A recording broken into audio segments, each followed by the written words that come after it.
So, admittedly, the issue of charter cities is something that sort of passed me by. On this channel before, we've talked about free ports and essentially how awful and really bad sort of free ports are. Um, Not only just being here in the UK, but around the world in general. They become tax havens. Instead of attracting new businesses to these free port areas, instead, what you do is you get businesses that move from areas or other areas in the country to these free ports. So it's not creating new jobs, it's just picking up the factory and just moving it inside the free port. But essentially, this is the big Brexiteer dream. They talked about these free ports being this amazing, wonderful idea. But of course, as we've talked about before, this fits perfectly with their libertarian free trade ideology of you have these areas where you can bring in goods, you don't have to pay any tax on them, you do nothing until the goods technically go through the barrier. And here's the thing, goods could come into a free port and they could come out of a free port and you don't even have to track them. That's This is why free ports are sort of so bad. But free ports, should we say, have a, what's the best way to describe this? Sort of think of this as a twin situation. And it's not the case of there's a good twin and there's an evil twin. It's there's an evil twin and then there's a completely evil twin. And these cities, these charter cities, are being pushed by a lot of these Tory leadership candidates. And my worry is that these charter cities statuses become what will eventually probably become the idea to, quote, help level up the north. And unfortunately, these charter cities are going to do so much damage. So we're going to go to the Yorkshire Bylines today, where they've got a fantastic piece that talks about these charter cities, that one was set up in Honduras, and just, well, how badly that all went, and how still Rishi Sunak's mentor is determined to push this idea here to exist in the UK. So before we do get into that, please do remember to hit that like, share, and subscribe button. And of course, down below, there is a link to my Patreon page, as well as one off donation link called Buy Me a Coffee, where you can, well, buy me a coffee. And as always, thank you very much to all those people who do help and support the channel that way. So over we go to the byline, well, not byline time, the Yorkshire Bylines in this case, with the title of Brexit Benefits from Honduras to Hull via Hong Kong. Of course, it wasn't last week. This is some time ago. Last week, Jacob Rees-Mogg published his list of Brexit benefits, and it makes comical reading. And one could be forgiven for asking what the real point of a project that, according to the latest Office of National Statistics Analysis, is costing the UK a staggering £1 million per hour. I'd wager that Rees-Mogg, like most people, is totally unconcerned about the unnecessary powerful vacuum cleaners and abolishing safe speed limits on electric bikes. His first list of 9 Brexit benefit bonanza was out of the 2000s that the Daily Mail readers were invited to provide to the Minister of State for Brexit opportunities is steeped in condemnation and is designed to keep the faithful looking in the complete wrong direction. Rishi Sunak, in his Marseille's lecture back in 2022 of February of this year, went out of his way to pay tribute to his economics professor. This is who Rishi Sunak's mentor is. And it's not just Rishi Sunak that this idea is having pressure on. It is a lot of these Tory candidates, especially those on the far right, that want this idea to become. And this is what I worry, that these are going to become the idea from leveling it off. And trust me, we're about to learn just how bad these charter cities really, really are. Since February this year, went out way to pay tribute to his economic professor and mentor from when he was an undergraduate at California's Stanford University. He described Professor Paul Romer as a, quote, brilliant and inspiring. Paul Romer, the former chief economist of the World Bank Group and lecturer at various American universities, has a passion And it is this concept of charter cities and free ports as a method for stimulating growth in developing countries. A charter city is basically a territory within a nation which is taken out of the sovereign charge of the host country to be governed by the rules and assuming entity by an often private company under the guarantee of a third nation. These cities would have administrative, fiscal, monetary, and judicial autonomy. Basically, the laws of the host country concerning human rights and workers' rights, wages, healthcare, and resources to legal protection do not apply to those areas. And this is what we talked about on the live stream just gone. Just how terrifying the idea that you could see sort of like maybe Doncaster gets this charter city status. Well, guess what? Human rights, workers' rights, wages, healthcare, legal protection no longer applies in Doncaster. Why? Because your city now gets administrated by a corporate entity. That should terrify a lot of people. That should scare a lot of people that I've said that now. And it's something that we really, really, really, really need to push back on if this sort of becomes the idea for leveling up. So anyway, let's get to his experiments that he carried out in some cities. Let's see how, quote, well these went. So Roma was so enthusiastic about this radical reshaping of modern economics that in 2008, he gave up his tenure at Stanford and launched his Charter Cities campaign.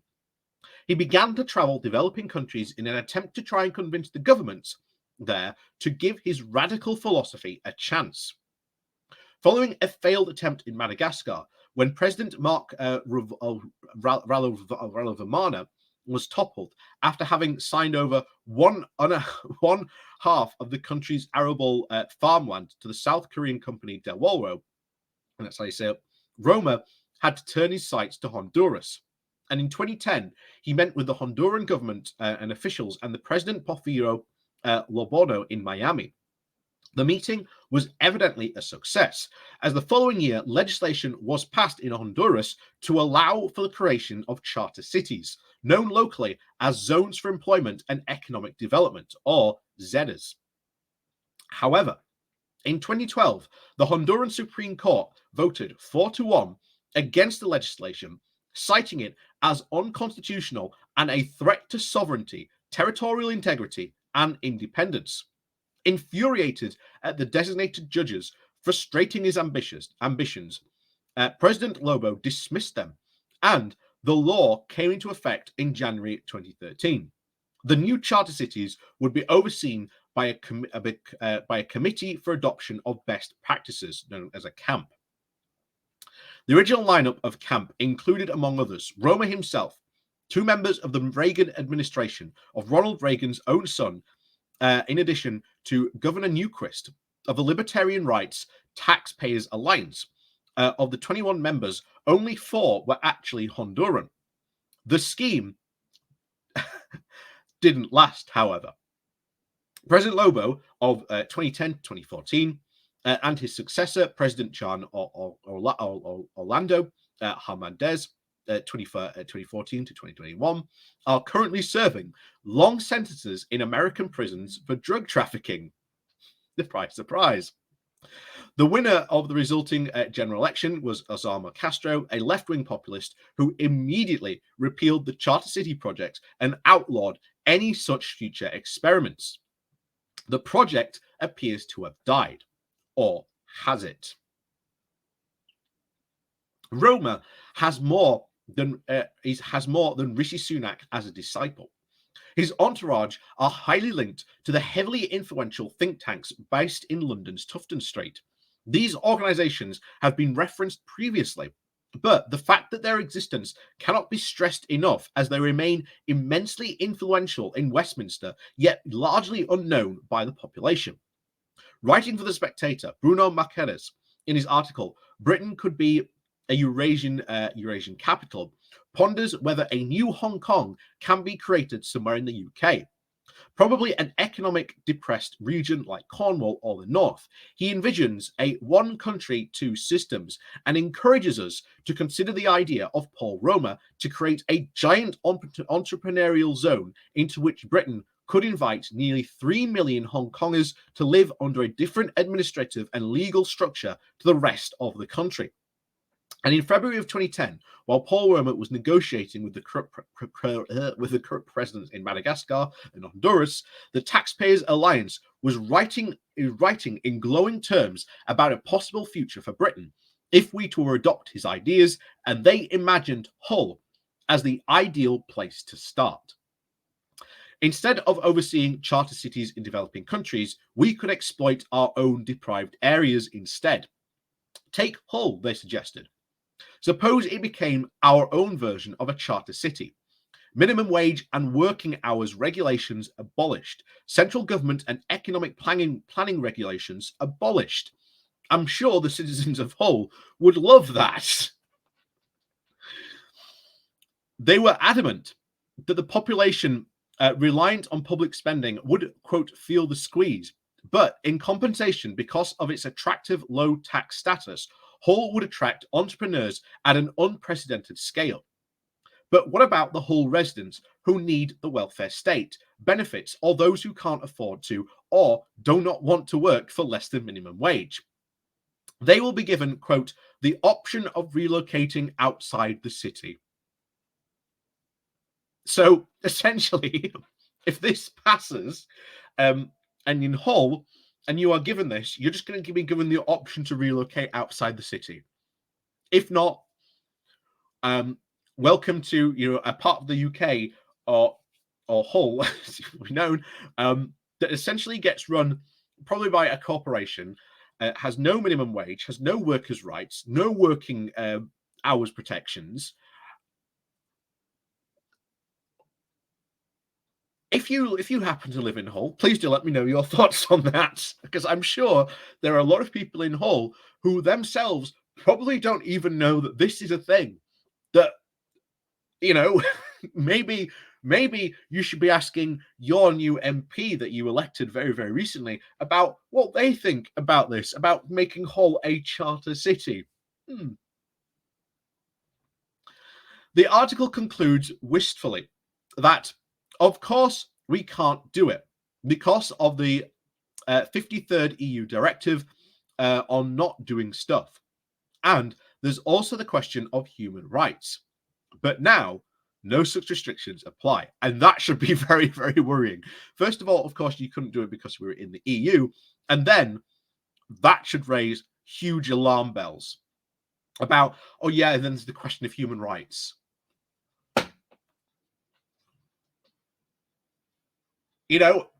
I feel like at the moment, I feel like Quasimodo just ringing the bells of Notre Dame, going, this is worrying. This is worrying. This is going to be worrying. This could be. This is what I think. If someone like Penny Mordaunt or one of these other hardcore Brexiteers gets in, this is what levelling up could become.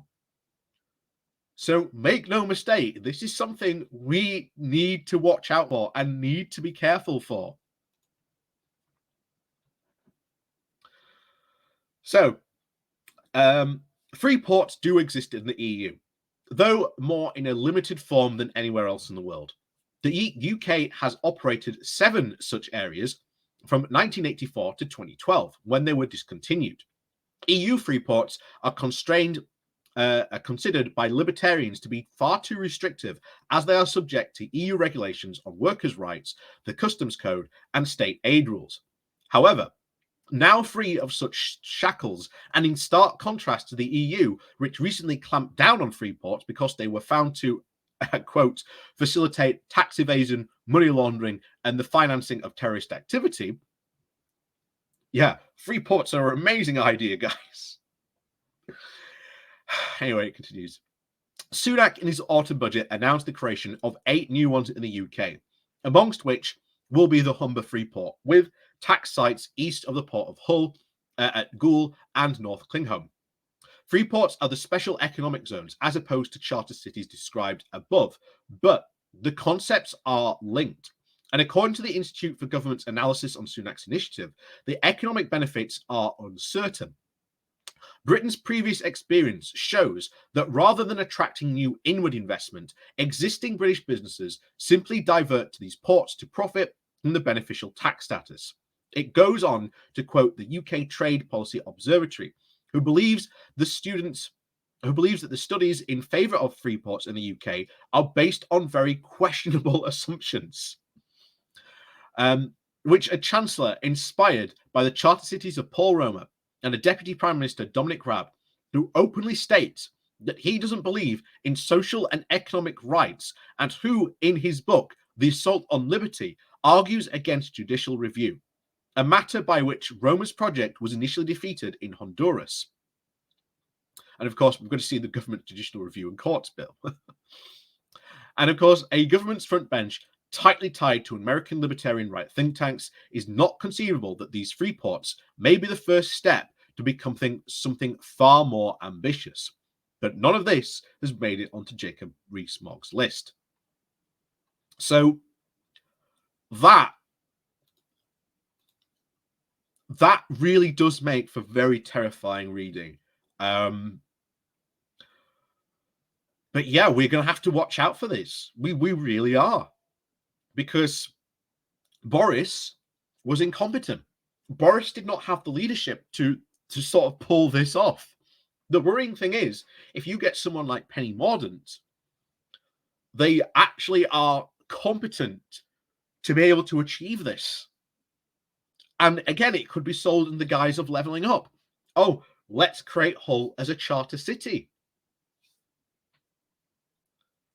That should be very, very terrifying to you all, but based on the fact that you've got a paper that goes, oh yes, we can't do it because of the EU, and then there's, of course, that pesky question of workers' rights.